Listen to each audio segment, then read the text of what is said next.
Hi there, welcome to our channel. Today, we're going to talk about the famous book 100 Years of Solitude, written by Gabriel García Márquez.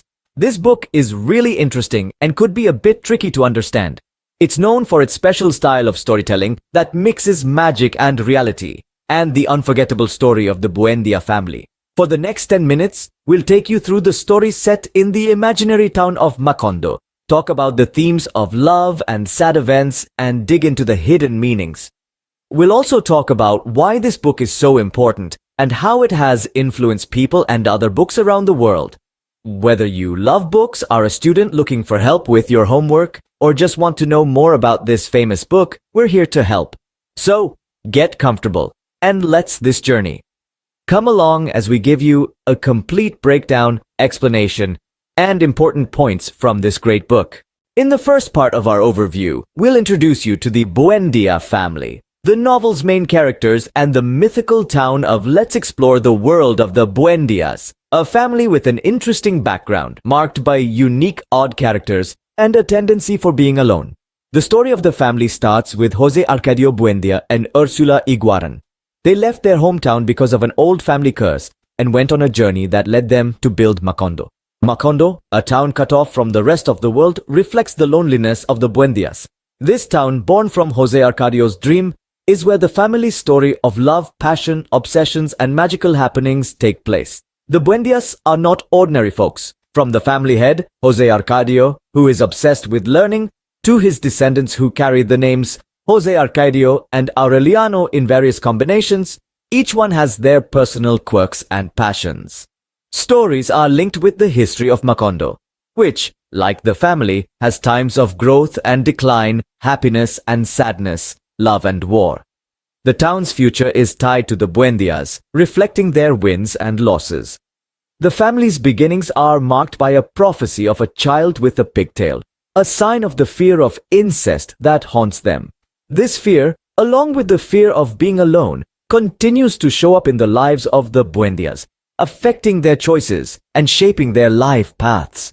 As we explore their lives, we come across instances of déjà vu, showing how time in the novel goes in circles. The repeating names, repeated events, and recurring themes highlight the idea that history, like the Buendías' fate, tends to repeat itself. This prepares us for the grand story that takes place throughout the novel. The tale of the Buendía family is an exciting trip through 100 years of loneliness, a story filled with magical happenings and a tribute to the human spirit's ability to bounce back. Next, we're going to talk about something called magical realism. This is a special way of writing that Gabriel García Márquez a lot in his stories. In simple terms, magical realism is when magical stuff happens in a normal world. This way, the line between what's real and what's not is hard to see, creating a world where usual things become amazing and amazing things become usual.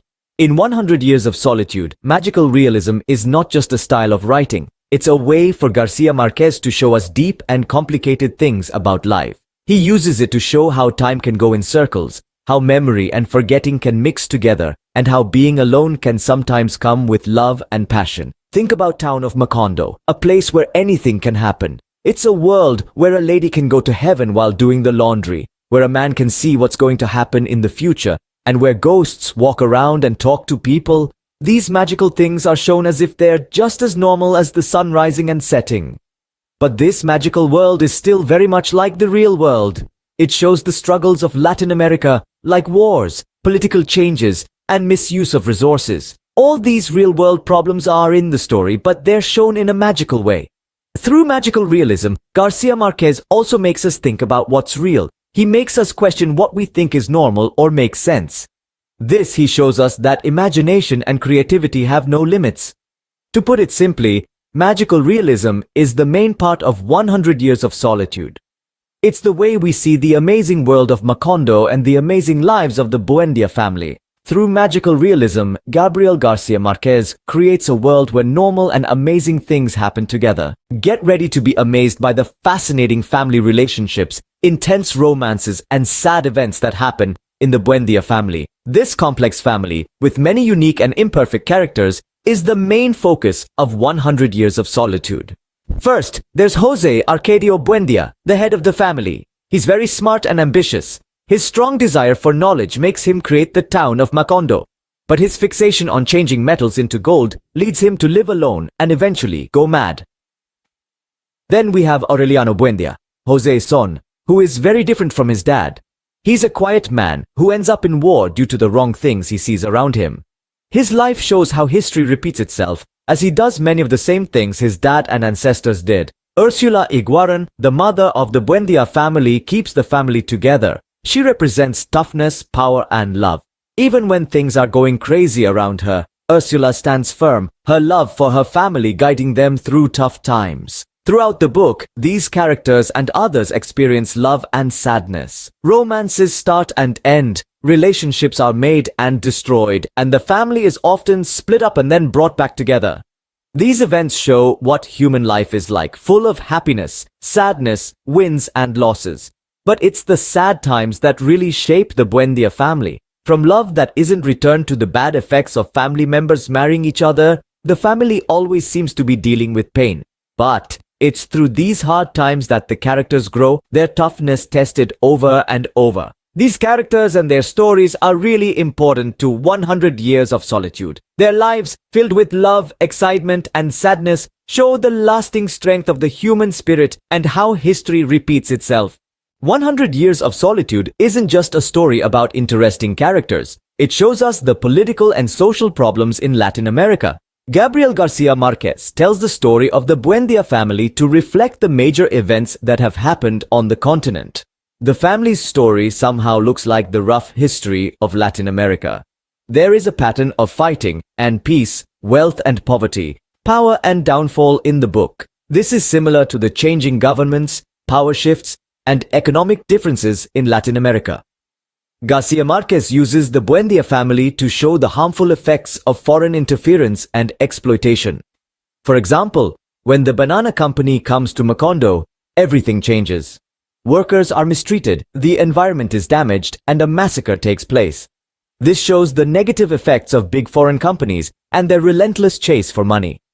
The book also talks about colonialism and imperialism. After the banana company leaves, Macondo becomes a ghost town.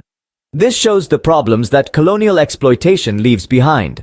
Also, through the character of Colonel Aureliano Buendia, García Márquez shows the disappointment with political ideas. Aureliano changes from a revolutionary leader to a withdrawn, disappointed person. This is García Márquez's way of criticizing empty political promises and the never-ending fight for power. Through this story, García Márquez gives us his unique view on the political and social issues of his time. He uses the story to help us understand the complicated ways of power, exploitation, and resistance that have shaped Latin America's history. 100 Years of Solitude is more than a family story. It's a deep political and social message that readers all over the world can relate to. Now, let's take a look at the main ideas and symbols in the book 100 Years of Solitude. This book is filled with deep ideas that are part of the story, making it a great exploration of people and history. First, let's talk about the idea of being alone. It's not just in the title, it's a central part of the book. Each member of the Buendia family feels alone in their own special way. Whether it's feeling alone because love is not returned, feeling lonely when you are in charge, or the solitary search for knowledge, being alone is a constant theme for the characters, showing the natural loneliness that comes with being human. Next, let's look at the idea of time. In the book's magical world, time doesn't go in a straight line but in a circle. The Buendia family's history seems to happen again and again, suggesting that time is a loop that can't be escaped. This circular idea of time also links with the idea of history, which is shown as a series of events that keep happening. A never-ending cycle of starting and ending. Forgetting, or the loss of it, is another important idea. As the town of Macondo gets bigger and changes, its people struggle with forgetting their past, where they come from, even who they are. This forgetfulness shows the damaging effect of time and the inevitable end of all things. Finally, let's talk about the symbols in the book. It's full of symbols, from the same names in the Buendia family showing the circular nature of time, to the strange manuscript predicting the family's future, symbolizing that history is set in stone. Ideas and symbols give more depth and complexity to the story, making 100 Years of Solitude a wonderful book. In wrapping up, let's look at the long-term impact of 100 Years of Solitude on books and culture. Gabriel García Márquez's 100 Years of Solitude is not just a book, but a significant piece of art that has made a big impact on literature. The book is a great example of magical realism, a style that García Márquez helped create. Its mix of normal and extraordinary elements has inspired many authors since it was written. The influence of this book goes beyond just literature, has also affected movies, art, and even politics, changing how we see Latin American culture and history. Its messages about being alone, love, strong emotions, sad events, and the repeating pattern of time are common to all people, no matter where they come from. 100 Years of Solitude has also helped to show how important it is to remember and learn from history. Through the story of the Buendía family, García Márquez tells us that history repeats itself, that we often forget things, and how bad it can be to make the same mistakes over and over. Now let's talk about some important lessons from this classic book. First, the book tells us that history repeats itself and that we should remember what happened in the past to avoid making the same mistakes. Second, it shows us how beautiful and mysterious our daily lives can be, finding magic in normal things.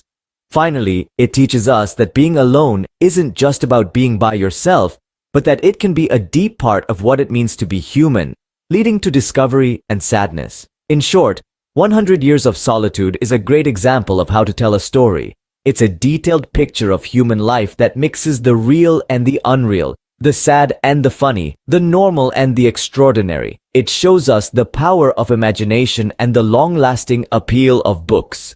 This book continues to be meaningful to readers all around the world, showing its timeless value and influence.